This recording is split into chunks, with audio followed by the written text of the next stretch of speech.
Hi, I'm Lisa, and this is Living Life with Lisa. And I am on my way to rehab, hopefully for the last time, at least for now. My sciatica is so much better than it was, so I don't expect it to be drawn out unless there's weakness.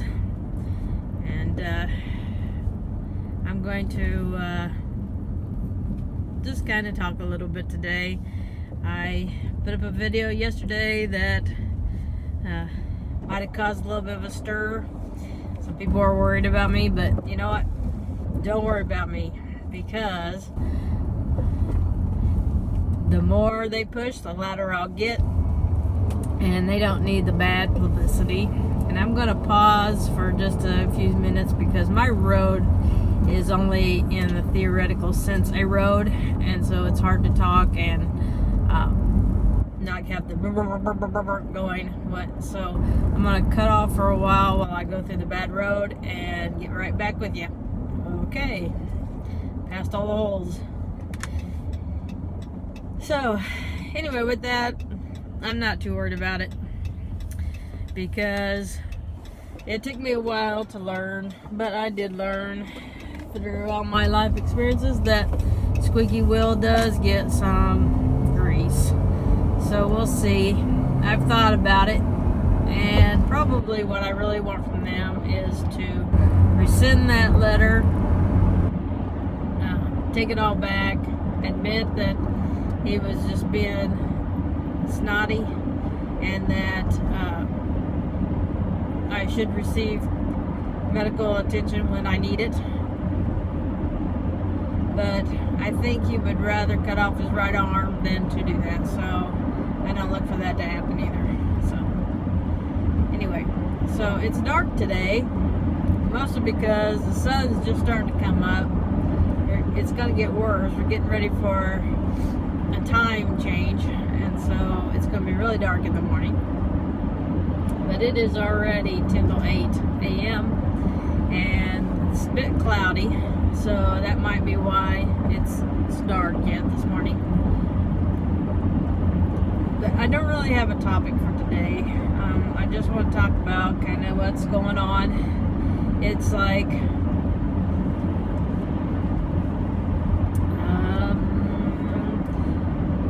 I don't know. I decided to get more caregivers in. I've got a friend that comes over a couple times a week, unless something else comes up that she can't make it, which makes it kind of hard sometimes, because I need consistency, I need routine. I notice that more and more as the disease progresses. The more routine that I have, the more that if you're coming over at 8 o'clock, then be there at 8 o'clock, because it throws off, I don't know how to say it, but it throws off like the whole day if you don't come at 8 o'clock, because I'm expecting that. It's not a lack of being flexible. It's like, you know, my whole world revolves around reminders and calendars and times and schedules, and if those get messed up in any way or changed in any way, it just throws me into like this loop that I can't get out of. For example, I have an appointment today at 11, and they changed it to 10:45. And I'm hoping I can remember to go at 10:45, because in my head I have gone 11, 11, 11. And I don't know that this is making any sense, but if routine helps, because it makes me have a schedule, and that way I don't forget things. And if something disrupts that schedule, things don't get done.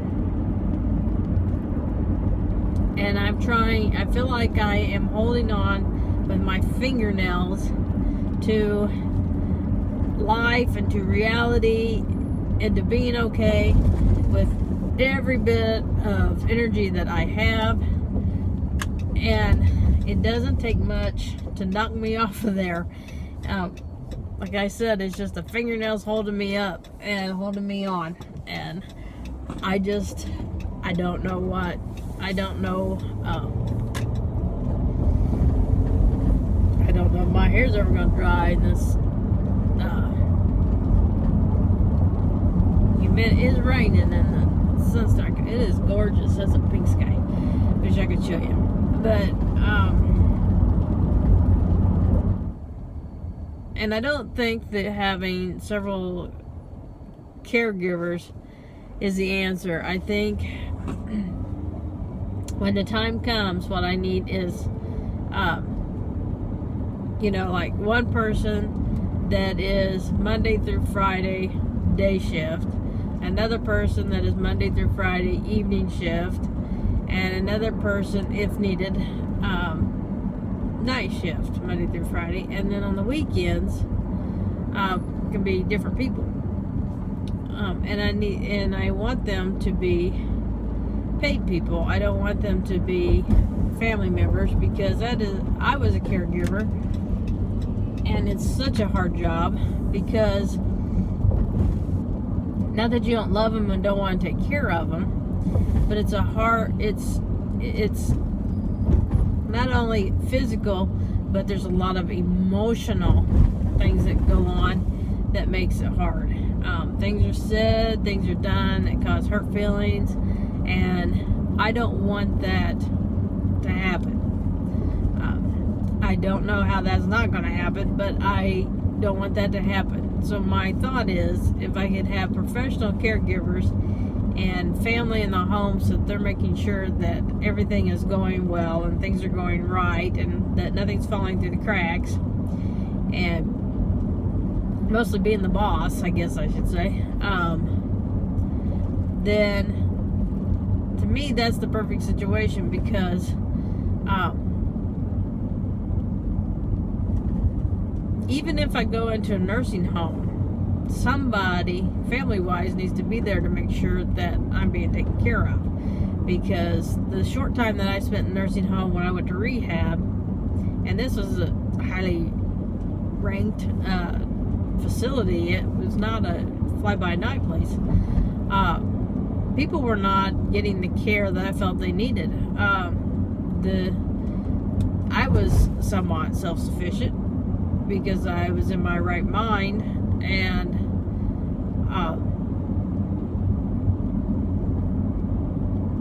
I could speak for myself, but there are a lot of people that couldn't, and it concerned me that, there's really not, it's really not good. And these dementia villages that they have in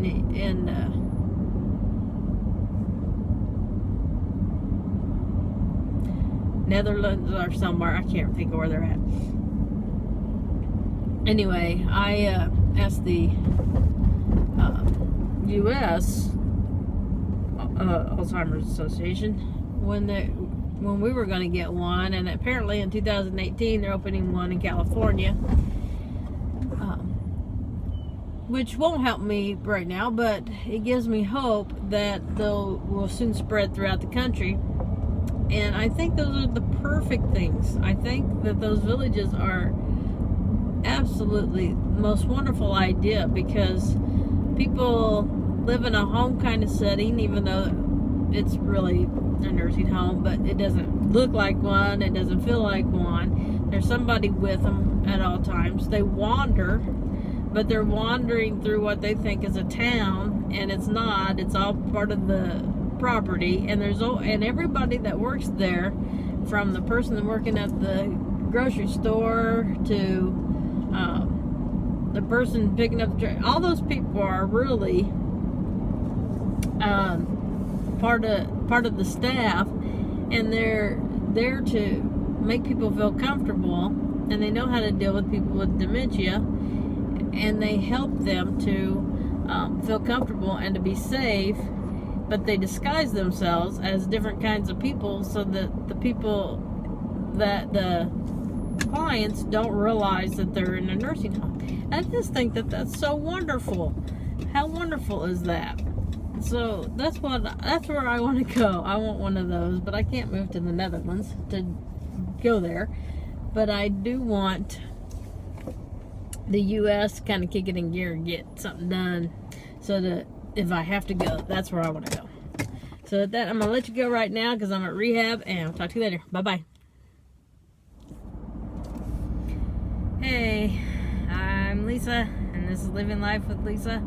And I'm not sure if I'm putting this on with another video, so I thought I'd go ahead and say that just in case. But I just got out of rehab, and I'm going to go for some more because I'm seeing improvement, and I'm doing anything I can to not need surgery on my lower back, because we know I need surgery on my arm and most likely on my neck, maybe. And I don't want to go under because I always come out worse after the anesthetic. So if I have to have any of them, I probably need my neck first and see how that goes, and then work it out from there.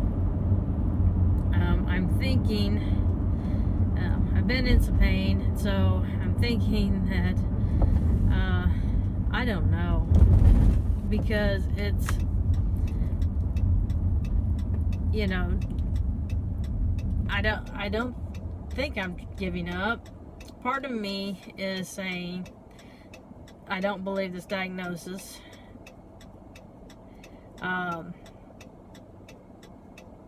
You know, how did he reach it? I know they did MRIs, they did CAT scans, they did blood tests, they did cognitive tests, and I was low. Maybe that's how. But everybody did tests for me that I know have a borderline with mild cognitive impairment for dementia, and so I guess it's true. But I think I'm just touching it. I'm one of the lucky ones that found it early, and it's harder to catch it in intelligent people because our vocabulary is huge to start with, and it's easier for us to see than other people. It's easy. No, how am I saying this? It's easier for me to tell that I'm different than it is for my, like, say, friend that I sit next to at ball games to understand that I'm going downhill, because my vocabulary used to be this big, and now it's this big. So I'm losing this much vocabulary. I get that, but when I'm talking to somebody, they see this much vocabulary and think, great, because, you know, so there's some people have this much to start with. I don't know if I'm making any sense or not, but so the part of me that still has this much vocabulary and can, on the days like today when I can think my way out of the box, and I just wonder about it. I think I got stressed. My eyes keep twitching and they twitch when I'm stressed. I'm not sure what I'm stressed about. As far as I know, everything's a-okay, so I don't know what I'm stressed about. But anyway, I'm going to the doctor now because my thyroid medicine's all messed up, and I'm just going to go in there face to face and say, what is going on here? What are we going to do? What's the plan? And talk to somebody face to face, because talking on the phone is not working out. And since I was already out and I got some time to kill before another appointment at 10:45, if I remember to go to it, because it's supposed to be 11, I've been there at 10:45. 10:45.